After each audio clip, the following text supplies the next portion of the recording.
Assalamualaikum warahmatullahi wabarakatuh. Selamat berjumpa kembali saudara dalam perkuliahan kimia tercinta kita. Pada kesempatan hari ini kita akan meninjau barang sejenak tentang materi dan energi.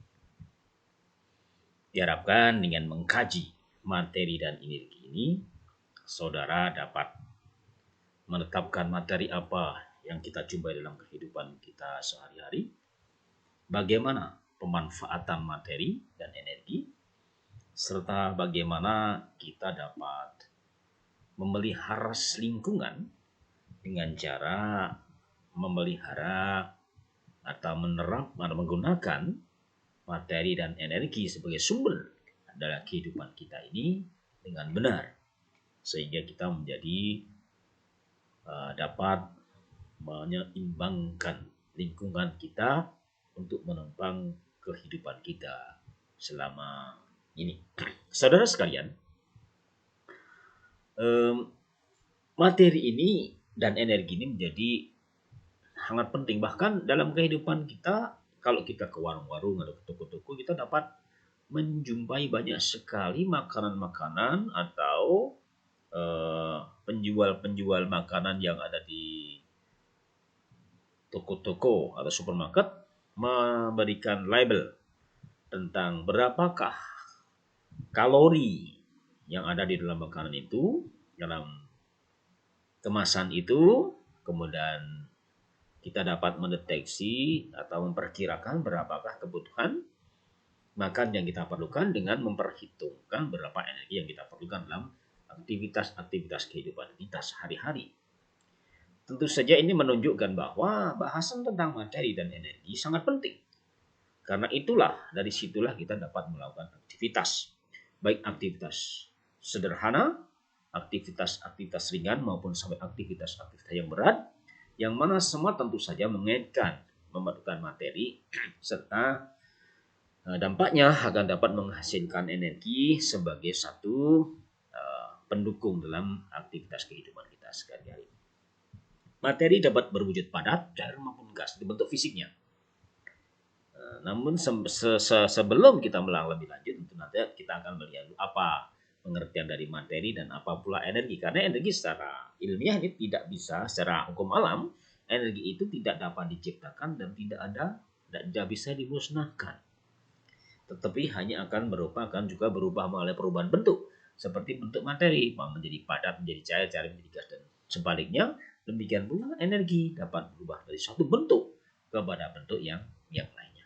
Sedang materi adalah suatu objek yang memiliki ruang dan memiliki massa.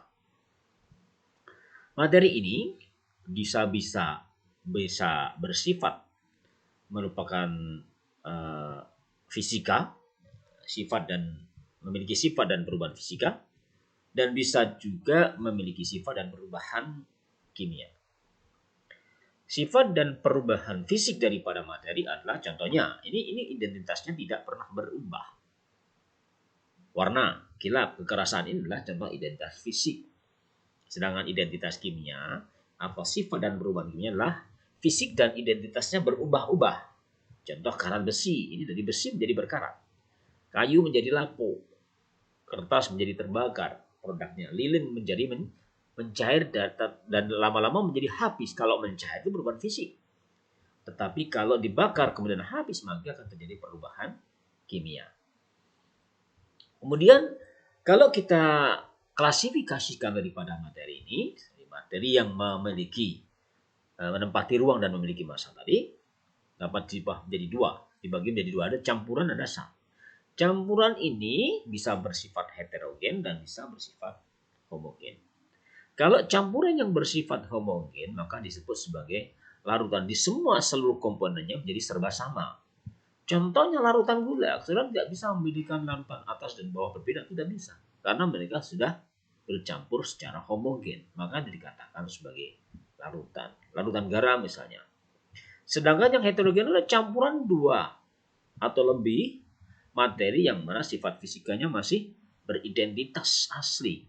Pasir dicampur dengan besi, maka mereka akan tetap sebagai pasir dan besi yang bercampur secara fisika, dengan mudah pisahkan. Besi dapat ditarik oleh magnet, sedangkan pasir tidak. Maka mereka dapat dipisahkan dengan cara yang mudah. Sedangkan zat ini merupakan materi yang bersifat murni, bukan campuran, tapi merupakan komponen yang sifat kimia. Sifatnya adalah sifat kimiawinya tetap. Mereka seperti unsur dan senyawa. Mereka memiliki sifat yang tetap dan tidak melakukan perubahan seperti pada perubahan fisika.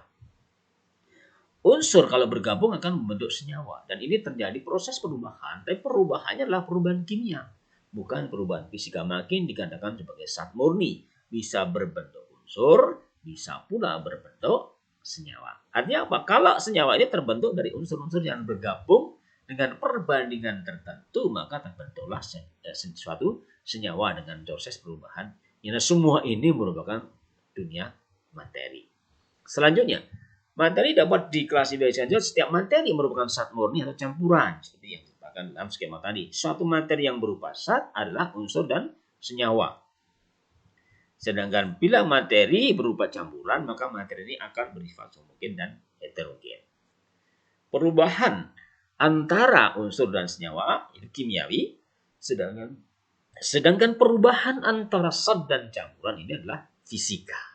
Ya, saudara. Zat murni bila memiliki sifat intensif atau sifat yang selalu sama, tidak dapat dipisahkan menjadi zat yang berbeda kecuali dengan cara kimia. Ini adalah sifat daripada zat murni.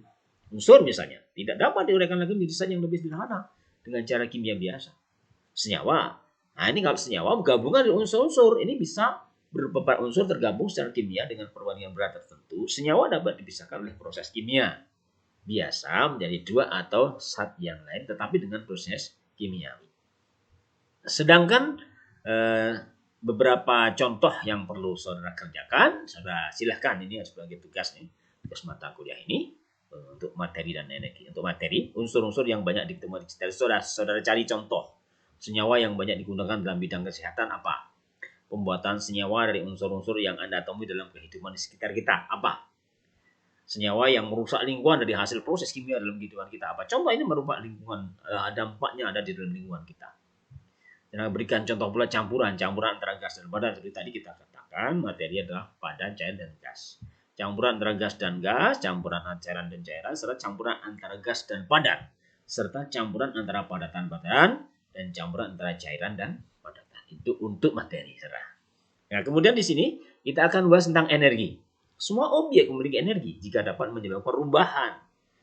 Kalau sebuah benda tidak dapat melakukan perubahan karena mereka tidak memiliki energi, maka energi berubah dari satu bentuk ke bentuk yang berbeda dari kelanjutan hukum kekalan massa tadi, kekalan energi tadi.